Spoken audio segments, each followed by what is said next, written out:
नेतागण, पहली बार जो मैं चाहता था कि जितने भी गठबंधन के लोग उनके साथ बैठूं, मेरा प्लान था कि मैं ऑफिस जा के अलग अलग, लेकिन अच्छा हुआ कि आज मुलाकात हुई।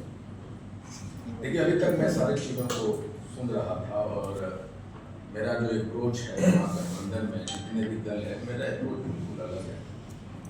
जितने भी लोगों को मैं सुना, एक बात तो मुझे स्पष्ट हो गया कि चीज़ों की जानकारी की कमी है, चाहे महिला आरक्षण बिल हो, सैटेलाइट टाउन या जो भी इशू है, हम लोगों को इन डेप्थ नॉलेज की कमी है। जब हम नॉलेज की हमारे पास कमी होगा, हमें ये देखना होगा कि हमारे सामने खड़ा कौन है। उधर खड़ा है बीजेपी, उधर खड़ा है आरएसएस, उधर खड़ा है नैरेटिव सेटर जो नैरेटिव बनाते हैं, उधर खड़ा है ओपिनियन मेकर, और उधर खड़ा है मीडिया, उधर खड़ा है अडानी, उधर खड़ा है अंबानी, और उधर खड़ा है उसकी अनुवांशिक बहुत सारे संगठन, उधर खड़ा है लिटरेचर बनाने वाले, टॉर्चर लिटरेचर बनाने वाले की फौज, उधर खड़ा है 50 लाख व्हाट्सएप ग्रुप, उधर खड़ा है एक एक घर में 10 आदमी सोशल मीडिया चलाने वाले लोग, और हम किधर हैं? हम कहाँ? और इन सारे चीजों पे हम कहीं मैच नहीं करते। तो सबसे पहले तो हमें अपने शक्ति का आकलन करना है उनके खिलाफ, उनकी ताकत कितनी है, हम कहाँ खड़े हैं। हम कुछ भी लेके अगर चले गए तो कुहड़ साबित होंगे, खुशहाली मुंह के बल गिरेंगे। तो पहले तो हमें अपनी शक्तियों का आकलन करना है कि हम कहाँ हैं, और जब हम उसके खिलाफ में जाते हैं तो कितना पावर लेके या कितना शक्ति लेके उसके साथ उतरे। अगर हमारा, मुझे लगता है कि वो 100% है तो हम 1% भी नहीं। हमारे पास सिर्फ एक ही चीज है, वो है जनसंख्या। कितनी जनसंख्या है? तत्वा मुसलमान और यादव, इतना ही है, इससे ज्यादा नहीं।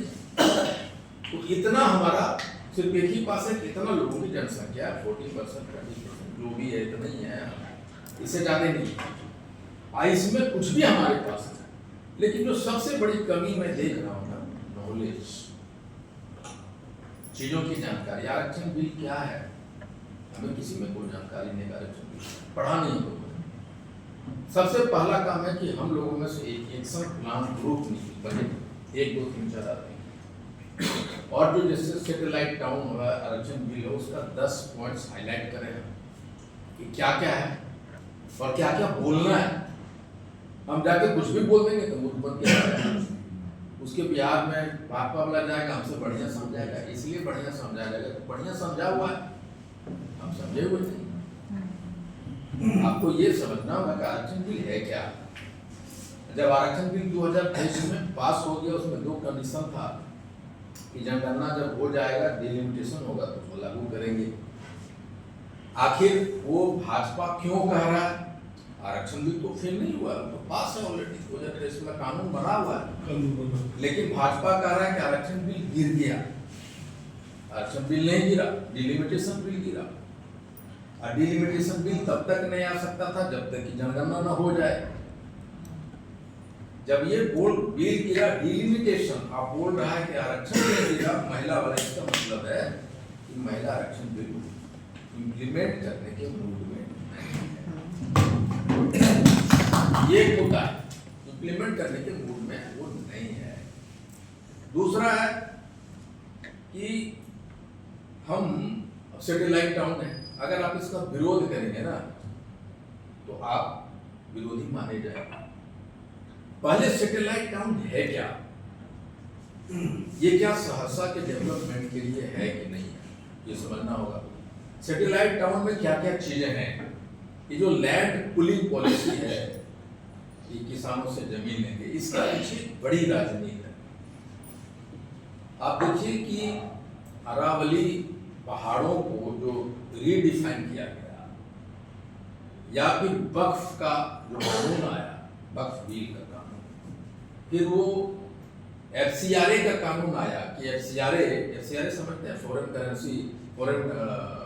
करेंसी रेगुलेटरी फंड है वो, जो पैसा विदेश से आ रहा है तो FCRA बोलते हैं। सर्टिफिकेट है, अगर आपके पास है तो वही पैसा उसके थ्रू, सर्टिफिकेट के थ्रू आप भारत में ला सकते हैं, जो बड़े बड़े क्रिश्चियन मिशनरीज लाए।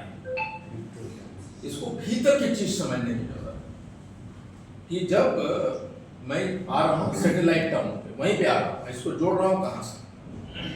वक्त बिल आया, क्या कारण था? वक्त बिल लाने का सिर्फ एक ही कारण था कि जो मुसलमानों के बड़े बड़े जमीन थे जिन पर उनका कब्जा है, उसको सरकार अपने कब्जे में ले और वो कब्जा में लेके किसी आदमी को दे देना, नंबर 1। अब FCRA में संशोधन किया, FCRA foreign currency regulatory act को इसलिए संशोधन किया। उसमें क्या संशोधन किया कि मान लीजिए IP गुप्ता की NGO चला रहा है, उस NGO चलाने के बाद विदेश से पैसा आ रहा है, अब उस पैसा से इसने घर खरीदा और बड़ा स्कूल खोला, बड़ा इंस्टीट्यूशन खोला। अब सरकार कहती है अगर आप FCRA नहीं चला रहे हो या FCRA को आप रेगुलेट नहीं किए, दोबारा रिन्यू नहीं किए या अपनी संस्था बंद कर दिए, वो जो आपने बनाया वो सरकार ले लेगा, जमीन ले लेगा। वो किसके? क्रिश्चियनों। उसके बाद क्रिश्चियनों के पास में बड़ी बड़ी संपत्ति है चर्चों के पास, उसको हथियाने का। अब वो मंदिर पे भी आएगा, वो मंदिर पे भी आएगा, लेकिन उसके पहले क्या आया? Land satellite township. अब 2 मिनट के लिए यहाँ रुक जाइए, सैटेलाइट टाउनशिप का पहले इसको समझिए। मैं इसे इसलिए बोल रहा हूँ कि आपके नॉलेज में बढ़ोतरी हो, चीजों को इंटरप्रेट समझिए। देश में कानून कैसे बनता है, कौन कौन परिस्थितियां पे कानून बनता है? पहला है कि भाजपा सरकार या कांग्रेस सरकार या कम्युनिस्ट सरकार घोषणा पत्र लेकर आई है कि हम जब आएंगे तो गरीबों को फ्री राशन देंगे या गरीबों को कपड़ा लता मुहैया या फला देंगे। घोषणा आ गई, अब सरकार आ गई। आप देखेगा कि ये घोषणा को लागू करने के लिए ये कानून की बाध्यता है, हमें नहीं दे रहा है ये कानून,